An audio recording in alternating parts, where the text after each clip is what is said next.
He then gives the explanation of why we've been chosen. He says, Huwa ijtabakum. The easy translation of Huwa ijtabakum is, in fact, He's the one. He has selected you. He has chosen you. But the Arabic word here for choosing, or ijtiba, the word that's selected here by Allah, is very special. If you say the word ikhtiyar, which is also a word for choice, then it comes from the word khair, meaning you prefer something or something is, you make a better choice. That's ikhtiyar. You can say istafa or istifa in the Arabic language, which comes from safwa, purity. When you make a choice, you don't have to explain to anybody else why you made that choice. For example, when you go shopping and you buy like a blue shirt, you don't owe somebody a scientific explanation, why did you pick the blue shirt, why didn't you get the white shirt? That's istifa, it's purely your choice. There's no rationale necessary. But when you say ijtiba, which is the word Allah chose here, when He described that He chose you and me to be Muslim, that word actually comes from jabu. Jabu in Arabic, in Old Arabic, actually the verb used to be used for tax collection. Back in the day, the people who made enough money owed taxes. Obviously, even now, you have to be above a certain level minimum income before you're qualified to be selected for tax collection. Ijtiba actually means to make a choice based on qualifications. So in other words, when you get hired for a job, or if you're fixing your car, or you're tightening a screw or something and you pick the right tool for that job, you just did ijtiba. Because if you pick any other tool, it doesn't do the job. When you make the right choice for the right job, that is called ijtiba. In other words, what I'm trying to tell you and what I'm trying to remind myself of is that when Allah honored you and me to be Muslim, the fact that you and I say La ilaha illallah, the fact that you and I have the gift of saying Muhammadur Rasulullah sallallahu alayhi wasallam is actually a very precise choice from Allah of you and me. There were plenty of other human beings available before Allah on this planet, and Allah chose precisely you and me to be Muslim for a task that He has. Because ijtiba is done for a particular purpose, for a task. So now, we aren't just chosen to be Muslim, we're chosen to be Muslim because we have a mission in front of us. And that mission He already describes is you have to struggle for Allah as is worthy of the struggle that should be made for Him.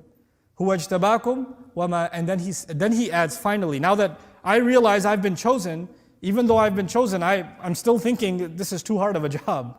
How am I going to do this? Fine, Allah sees something in me I don't even see it in myself. I don't even see what's so special about me. Why did I get chosen? There's so many better people out there.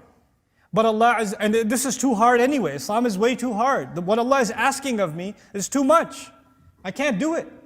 And what are the next words from Allah Himself? وَمَا جَعَلَ عَلَيْكُمْ فِي الدِّينِ مِنْ حَرَجٍ. He did not place for you in the religion any difficulty, any discomfort, any tightness whatsoever. In other words, this is Allah Himself telling you, relax, I'll make it easy. Don't you worry about that. You're the right man for the job. You're the right woman for the job.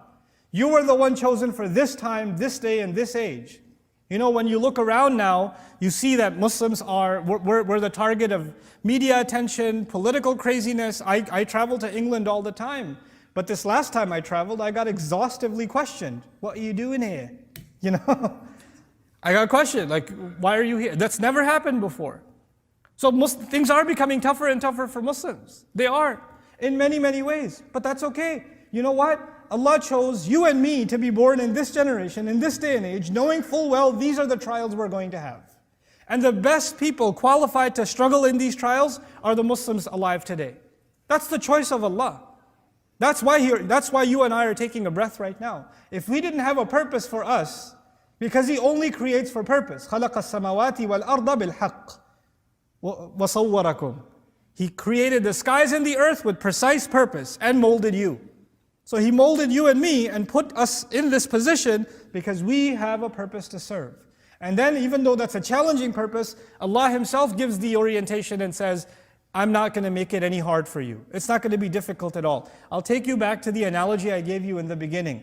There's that job interview, and the guy gave you an impossible job description, and you're sitting there thinking, there's no way I'll get hired. And then he hires you. And your first thought is, I'm not qualified. And he says, relax, I know what I'm doing. I've been hiring for a long time. I see something in you. Even if you don't think you know, you'll learn pretty quickly. I know talent when I see it. So he's encouraging you and he's acknowledging you in a way that you didn't even think you saw in yourself. The other thing that's happening here is every Muslim is supposed to see value in themselves. No believer can think that they're useless before Allah, that they're pointless, that they're meaningless before Allah. They're worthless. They are worthy of Allah. They're worthy because Allah made a special choice of them. A special choice of them.